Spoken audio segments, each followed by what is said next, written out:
Welcome, fellow Clashers, to another episode of Clash of Clans Attacks, where today I am speaking specifically about Town Hall 8 farming. Now, I have to preface this episode by saying this obviously does not apply to Town Halls 9 and 10.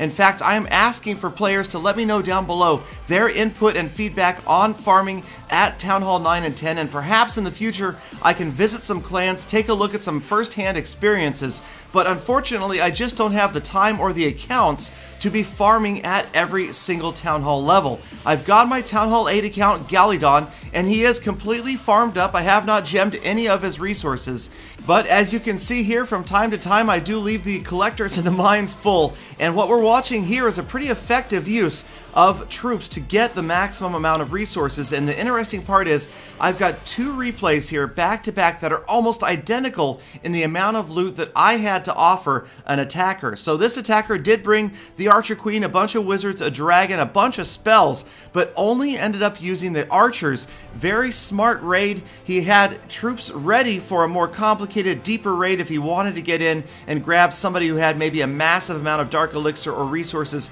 just sitting in those storages. I did not. It was almost all on the outside, and there you go, a very effective use of about 170 archers, grabbing about 500,000 in loot and 600 dark. And so here's another raid, almost exact same amount available, and this attacker using golems, wizards, and heroes and jump spells, so not exactly a brilliant or economically smart move here. He's going to end up getting just about the same amount of loot as the last raid, but this raid is going to cost far more, and it's not just resources we have to think about, but time. An archer raid, a barch raid, even a barchquake raid that we'll see here in a couple of minutes on boosted barracks only takes about 15 minutes to train up, so you could be running 4 of those attacks an hour. Plenty of time to make back what you would lose or save what I just lost in one of these raids, which of course is going to give me a shield. Because I've protected the core pretty well, I'm keeping my dark elixir protected as well, and we're going to show a good versus poor protection in a few minutes. It should, you think, be obvious, but you guys have to remember, most of you that are watching this are the more experienced player who know the basic mechanics of the game. A lot of people we can see from base designs and layouts and even from attacks aren't as familiar, haven't done the research, and may not be as efficient in either gaining or trying to prevent losing loot. So there it was, not very efficient, and so here we go. We're going to take a look at my Barchquake raid, and this right here, this player obviously protecting his dark elixir pretty well. 1600 available. It cost me a little more than 500 in dark elixir to train up this raid with the 4 earthquakes.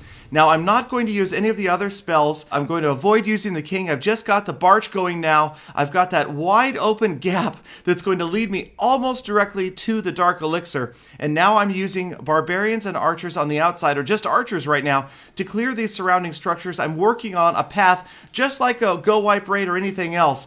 Thank you for the donated giants in the clan castle. They're going to move in and help distract some of those defenses. And now I can send in the barbarians and the archers, working on clearing out this next layer of storages, as our really primary goal right here was just to get to dark elixir. Again, my Galidon account is almost completely maxed out at Town Hall 8, except for walls and a couple of dark troops that still need upgrades. So again, specifically just after the dark elixir, barbarians moving in, clearing out structures pretty well. The archers, not a great deployment. I'm losing a lot off to the left, but again, I just want that dark. I just want to get into the center and grab the dark elixir, and you can see that is what's happening right there with those archers.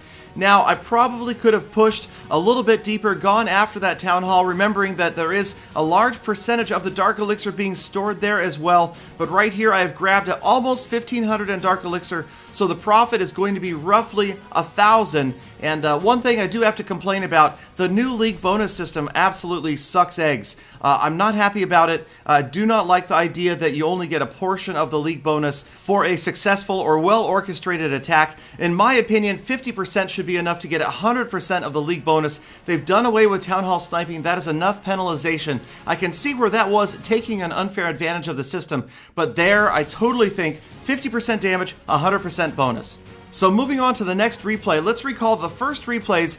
Each defending player received at least a 12-hour shield, so a fairly well-designed base, at least well enough designed to protect some of the resources and ensure a shield for a successful attack, but here we've got a player who is not protecting his Dark Elixir efficiently. This base might be good for anti-air, more of a clan war setup, but I am going after the Dark Elixir, and it's not the most efficient deployment of the archers as they get bombarded by these mortars, but I am going to get in there anyway, take all that Dark Elixir, and the problem with this defense is, by the time I leave, this player is not going to receive a shield, so he is going to be up again for another defense and obviously needs to redesign his base. And speaking of efficiency, also notice that I did not use the Earthquake spell, so I expended 0 Dark Elixir in this raid, yet picked up over 1,200. Again, it's all about efficiency and farming. I don't claim to be the best farmer, but I am doing my best to try to efficiently use my resources and preserve them with a relatively good base design. So here we've got a player from Big and Round from Full Attack, and he is moving in on a bigger store of Dark Elixir in this Town Hall 9.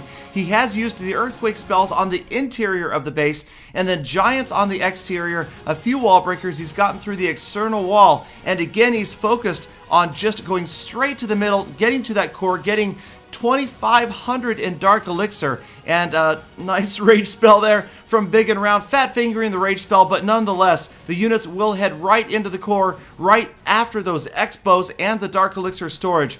So again, this is Town Hall 8's farming. I cannot speak to the Town Hall 9 and 10 farming community, but I do understand that obviously at Town Hall 9 you've added Expos, that makes things more difficult. At Town Hall 10 you're adding Infernos, and that makes it almost impossible for a raid like this to get into a core. You're never going to get into the core with a cheap army when you're facing maxed out Expos or nearly maxed out Expos or Inferno towers, and that is the problem because the League bonus system is so biased towards these high percentage damage attacks. How are you ever expecting to get the League bonus with a cheap army and come out with a profit? So that again is a problem that I hope to see fixed in the future, and also perhaps some sort of defensive bonus as well for well-designed bases. That is something I would absolutely love to see in the future. So again, please leave your feedback, your comments down below. I am looking to visit some Town Hall 9 and Town Hall 10 farming clans. It may be after the holidays, as right now I'm still in Finland. I'll be traveling for the Christmas holiday as well. But you know I always read your comments. I appreciate your feedback and your constructive criticism.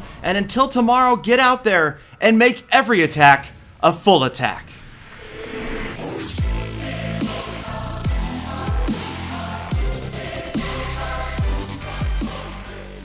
Galidon, who cares about the League bonus? There needs to be a gym box bonus.